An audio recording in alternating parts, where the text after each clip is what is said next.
Welcome to my channel success fiber classes. आप सब कैसे हैं? आई होप सो आप सभी अच्छे होंगे।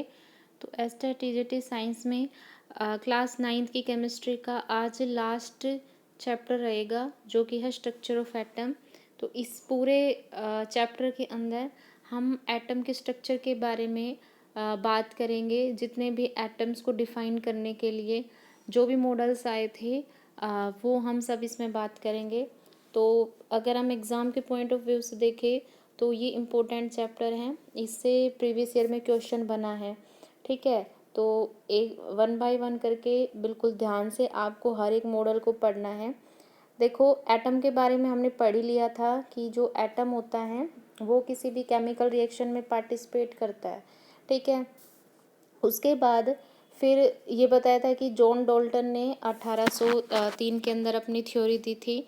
जॉन डाल्टन थ्योरी है वो पढ़ा दी थी। ठीक है, अब उसके बाद फिर ये बोला गया कि जो एटम्स होते हैं ना भाई, उसमें तो क्या बोला था जॉन डाल्टन ने कि जो एटम होता है वो सबसे छोटा पार्ट होता है, इसको हम और फर्दर ब्रेक नहीं कर सकते। ठीक है, लेकिन फिर वेरियस मॉडल्स आए तो हर मॉडल ने फिर ये बताया कि जो एटम होता है ना वो सबसे छोटी यूनिट नहीं होती।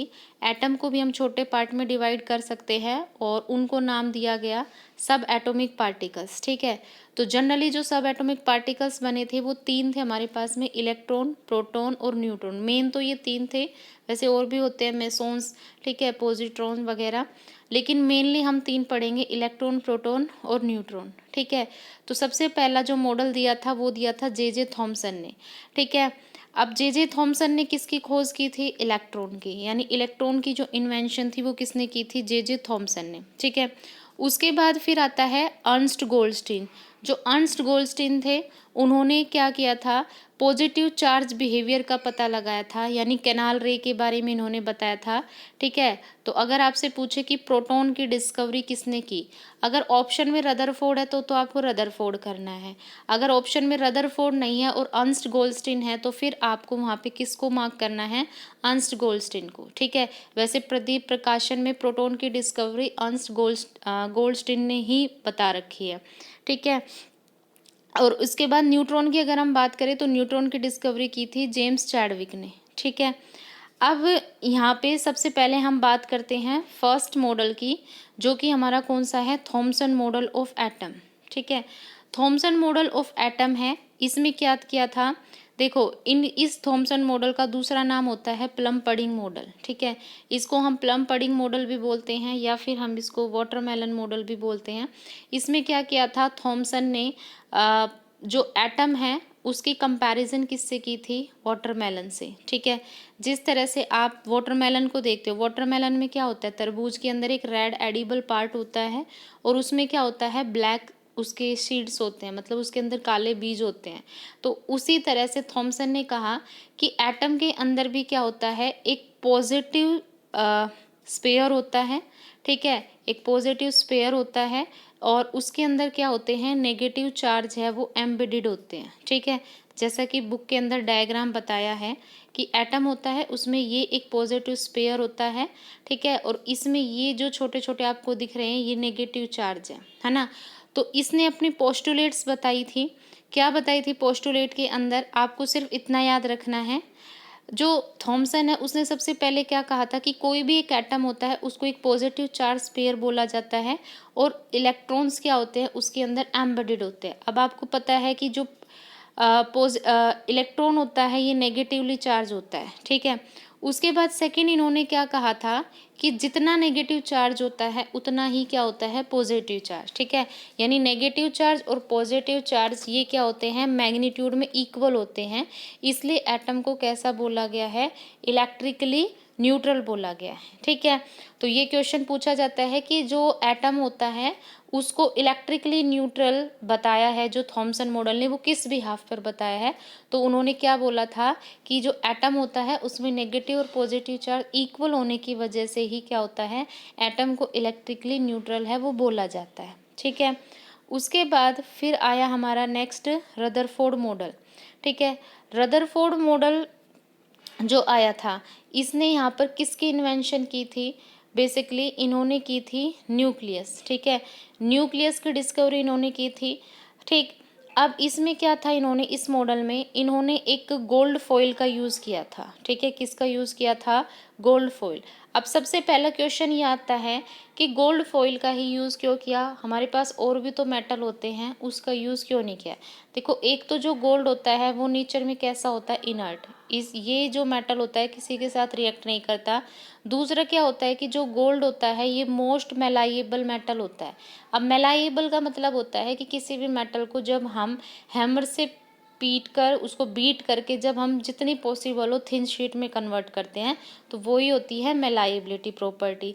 ठीक है, अब गोल्ड जो होता है ये सबसे ज़्यादा मेलाइबल होता है, इसलिए जो रदरफोर्ड है उसने गोल्ड फॉइल का ही यूज किया, है ना। क्यों? क्योंकि इनको क्या करना था कि अपने एक्सपेरिमेंट में गोल्ड फॉइल से इनको ना अल्फा रे पास करानी थी। अगर ये लेयर जितनी ज़्यादा मोटी होती तो एक्सपेरिमेंट के जो कंक्लूजन है वो उतना ही लेट आते, रिजल्ट्स उतना ही लेट आते।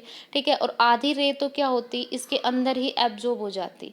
इसलिए जितना पॉसिबल हो उसने फॉइल को क्या रखा, थिन, ताकि इजिली अल्फा रे है वो इसके अंदर से पास हो जाए और रिजल्ट्स है, एक्सपेरिमेंट है, वो यहाँ पर देखने को मिले। ठीक है, अब इन्होंने अपने मॉडल में क्या यूज़ किया था? थिन गोल्ड फॉइल का यूज़ किया था। ठीक है, अब इन्होंने क्या किया, 3 ऑब्जर्वेशन देखी और 3 ऑब्जर्वेशन के बिहाफ पर इन्होंने 3 कंक्लूजन है वो दिए।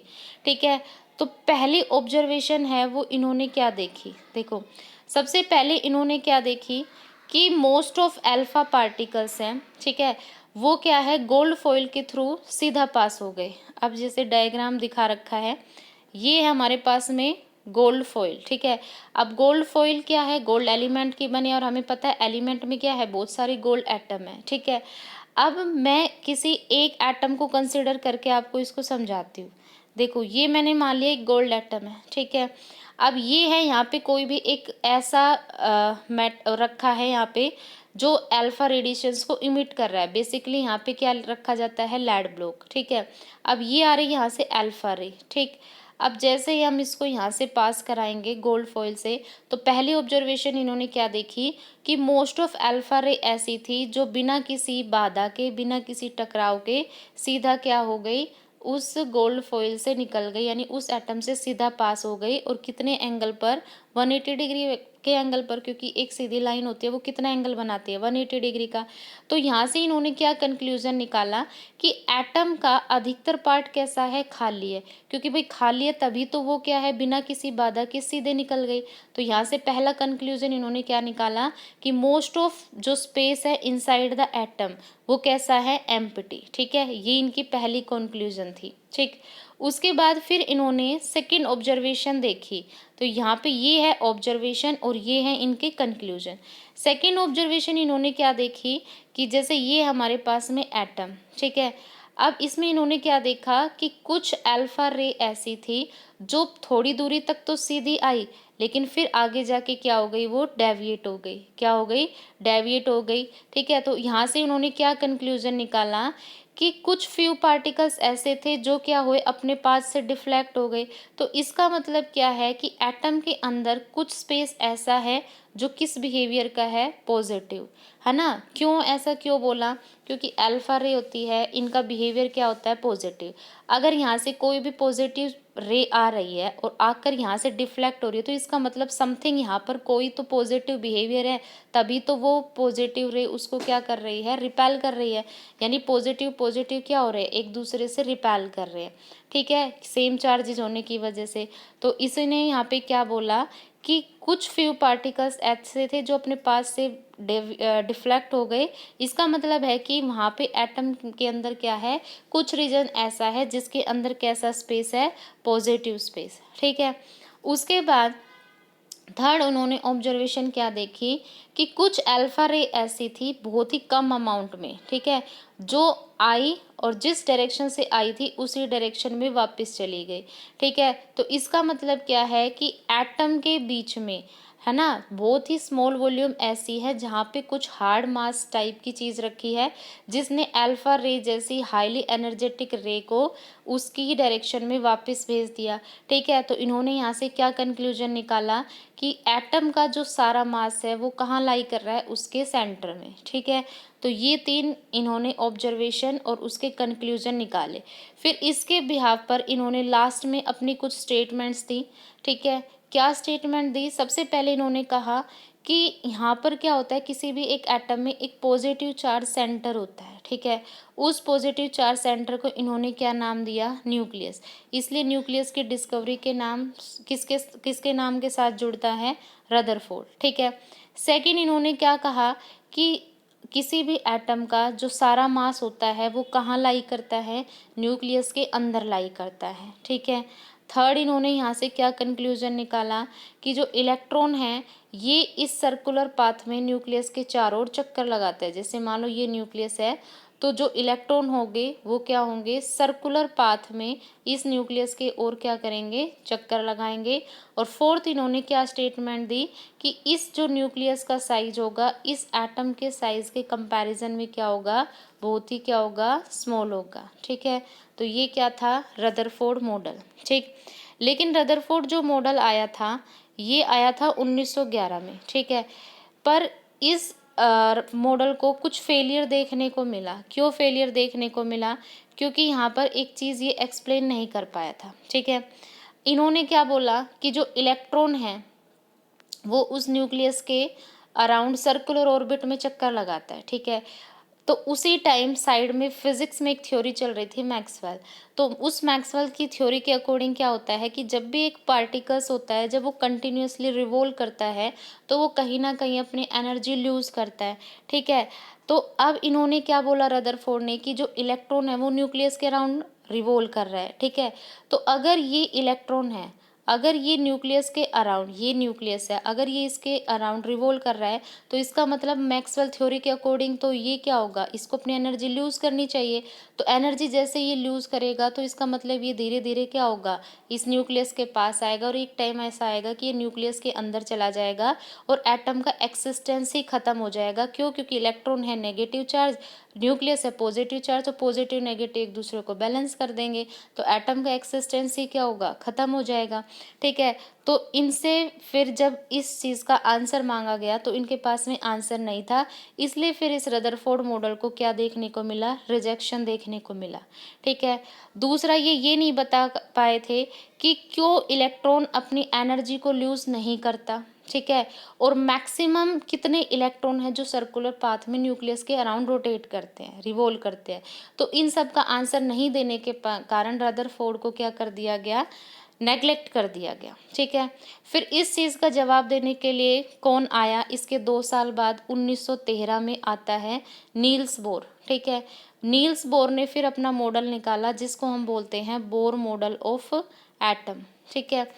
अब इन्होंने रदरफोर्ड मॉडल में कुछ चीज़ों को यहाँ पे एक मॉडिफाई किया और मॉडिफाई करके फिर इन्होंने अपनी कुछ पोस्टुलेट्स निकाली, ठीक है। तो आई होप आप सभी को ये सारे मॉडल अच्छे से समझ आ गए होंगे। कल की क्लास में हम पढ़ेंगे बोर मॉडल, क्योंकि बोर मॉडल है ये अपने आप में काफ़ी वास्ट है और इससे क्वेश्चन हमेशा बनता है, इससे न्यूमेरिकल पोर्शन आता है। तो कल की वीडियो में हम बोर मॉडल को विद न्यूमेरिकल करेंगे। अगर वीडियो अच्छी लगी तो चैनल को लाइक शेयर और सब्सक्राइब कीजिए। Thank you very much. कोई भी डाउट है तो कमेंट बॉक्स में डाल दीजिए। सो वीडियो को कंटिन्यू रखिए। Thank you very much.